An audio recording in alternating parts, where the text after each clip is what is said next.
Good morning student. हम लोग आज मैथ की बहुत इंपॉर्टेंट टॉपिक पढ़ने जा रहे हैं, जिसे पॉलिनोमियल हिंदी में बहुपद कहते हैं। बहुपद जैसे कहा जाता है कि मैथ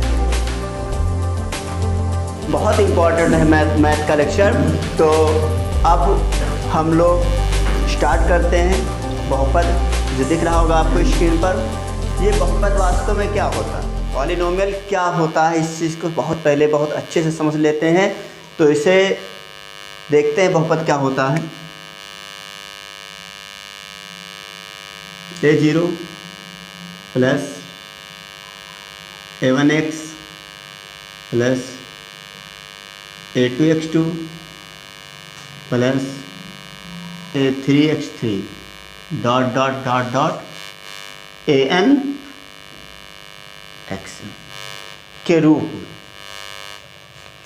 रूप का व्यंजक समझ लेते हैं। a0 plus a1x plus a2x2 plus a3x3 dot dot an xn के रूप का बहुपद।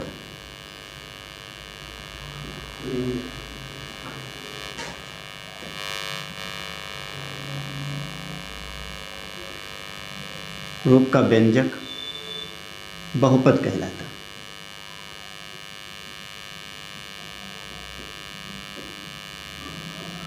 कहलाता है।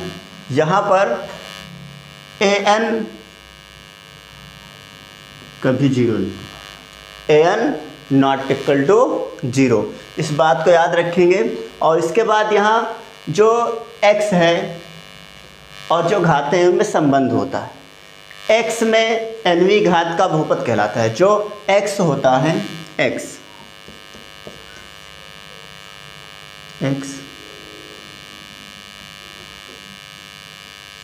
nवीं घात का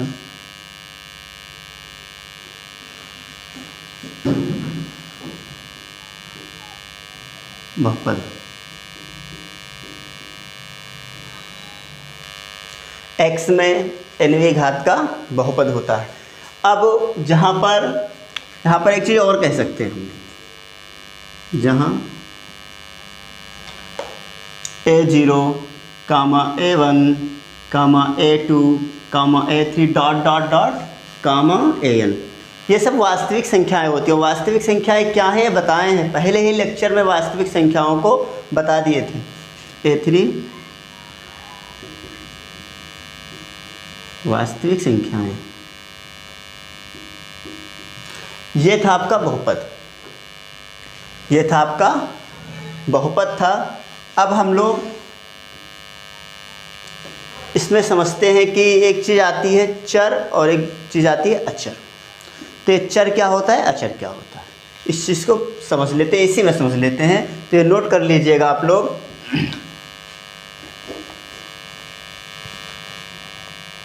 चल, यहाँ पर a0 plus a1 plus a2 dot dot an, ये सब अचर राशियाँ होती, जिसे अचर राशि कहते हैं।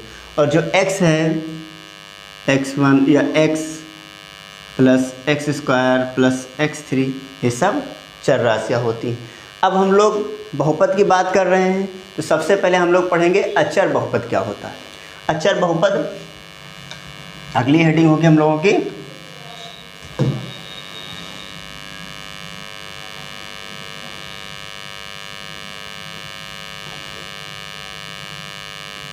अचर बहुपद तो बहुत सिंपल है। अचर बहुपद क्या होता है ये आप जान लीजिए। शून्य घात का बहुपद अचर बहुपद कहलाता है। आप लिख लेंगे इसको,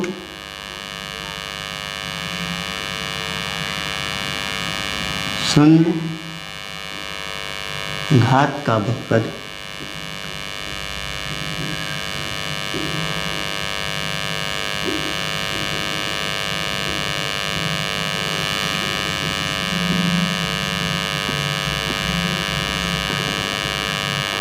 अचर बहुपद कहलाता है। जैसे आप एग्जाम्पल लिख सकते हैं, उदाहरण लिख सकते हैं इसका। जैसे px बराबर 5 ले लो, घात कितना है इसका, शून्य घात है। आप ऐसे इसको लिख सकते हैं, या पी एक्स बराबर, यहाँ पी के जगह पर आप एफ एक्स भी कर सकते हो, क्यू एक्स कर सकते हो, लिख सकते हो, बराबर √2। ये सब क्या कहलाएंगे? अचर बहुपद कहलाएंगे, क्योंकि इसके घात क्या है? शून्य। अब वास्तव में इसके घात शून्य है तो अचर बहुपद हो गया, तो शून्य बहुपद क्या होता है? छोटी सी चीज़ है, शून्य बहुपद क्या होता है ये नोट कर लीजिए।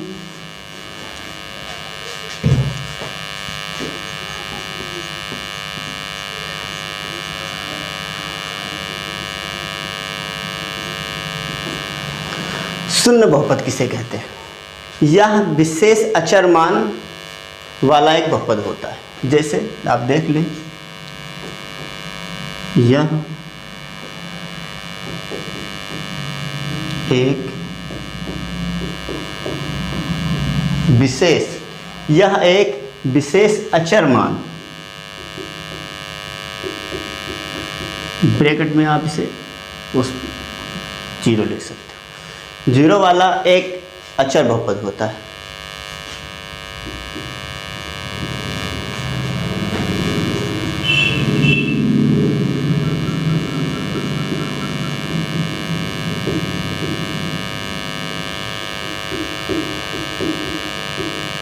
ये हो गया शून्य बहुपद।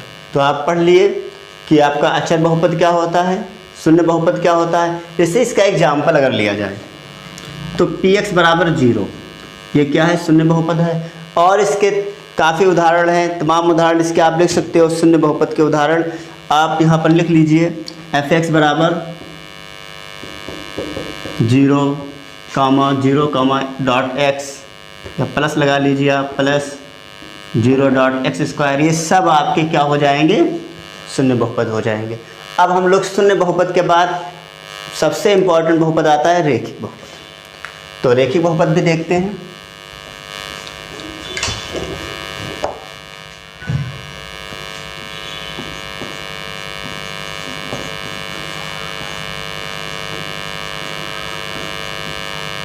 इसे आप बेसिकली बहुत अच्छे से कह सकते हो कि रेखिक बहुपद है, तो इसमें आप लिख देंगे एक घात वाला बहुपद क्या कहलाएगा? रेखिक बहुपद कहलाएगा। या घात 1 के बहुपद को रेखिक बहुपद कहते हैं। घात 1 के बहुपद को, घात 1 के बहुपद को रेखिक बहुपद कहते हैं। घात 1 के बहुपद को रेखिक बहुपद कहते हैं। एग्जाम्पल, उदाहरण कहा जाए तो एग्जाम्पल तो आप समझ गए होंगे क्या होता है। एग्जाम्पल ax + by + c, आप समझ गए। और एग्जाम्पल आप ले सकते हैं, जैसे 2x + 5 etc। ये सब क्या कहलाएंगे? रेखिक बहुपद कहलाएंगे, या हाँ रेखिक बहुपद कहलाएंगे। अब बात आती है द्विघात या द्विघात बहुपद। रेखिक बहुपद हो गया, अब हम लोग द्विघात बहुपद पढ़ लेते हैं।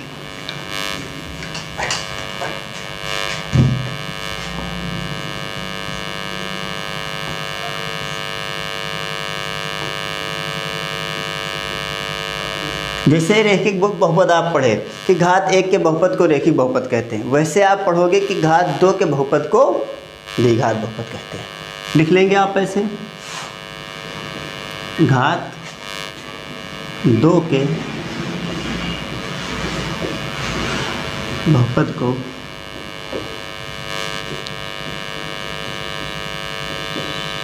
द्विघात बहुपद कहते हैं। इससे एग्जाम में क्वेश्चन पूछता है, बहुत छोटा सा क्वेश्चन पूछेगा, केवल ये पूछेगा कि बहुपद है कि नहीं है, या कौन सा बहुपद है, द्विघात बहुपद है, रेखिक बहुपद है, शून्य बहुपद है। ये आपके लिए बहुत इंपॉर्टेंट है। और यहाँ तक कि जब भी आप फैक्टर पढ़ोगे, शून्यक पढ़ोगे, सब कुछ इसी में आएगा। और जैसे कहते हैं कि अगर स्टार्टिंग अगर मैथ में होती है तो बहुपद से ही होती है। ठीक है, तो अब हम लोग द्विघात बहुपद का एग्जाम्पल भी पढ़ लेते हैं। जैसे आप कहते हो ax² + bx + c बराबर 0, ये आपका इसका एग्जाम्पल हो गया। अब उदाहरण के रूप बहुपद में कभी जीरो नहीं होता, बराबर ये जीरो नहीं होगा। अगर जीरो हो जाएगा तो ये द्विघात समीकरण हो जाएगा। अगर बहुपद करना है तो पी एक्स बराबर a x square plus b x plus c, ये द्विघात बहुपद है। अगर समीकरण कब बनेगा, जब a x square plus b x plus c बराबर जीरो कर देंगे तो द्विघात समीकरण बन जाएगा। अभी ये बहुपद है। आप एग्जाम्पल और सारे एग्जाम्पल ले सकते हो, 2x square plus 3x plus 5, ये सब आपके क्या है, बहुपद है, द्विघात बहुपद है। अब हम लोग बात कर लेते हैं त्रिघात बहुपद की।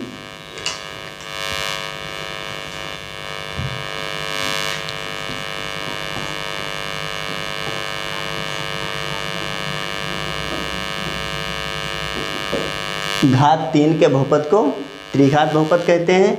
एग्जाम्पल के रूप में आपके पास बहुत सारे एग्जाम्पल हैं, आप लिख सकते हो, जैसे ax cube plus b x square plus c x plus d, ऐसे आपका चतुर्थघात बहुपद होगा। इसका एग्जाम्पल भी आप लिख सकते हैं। अब ऐसे लिख देंगे ax cube plus b x square ax4 plus b x cube plus c x square plus d x plus e, ये सब क्या है, आपके चतुर्थघात बहुपद है। तो बहुपद आपके लिए बहुत इम्पॉर्टेंट है, ये आप अच्छे से स्टडी करेंगे, पढ़ेंगे। और इसके बाद हम लोग पढ़ने वाले हैं बहुपद के शून्य। बहुपद के शून्य क्या होते हैं, इस पर आधारित क्वेश्चंस हम लोग सॉल्व करेंगे और इसको नेक्स्ट वीडियो में बहुपद के शून्य भी पढ़ेंगे। तब तक आप लोग बहुपद को 2-3 बार ज़रूर देखें और शेयर करें।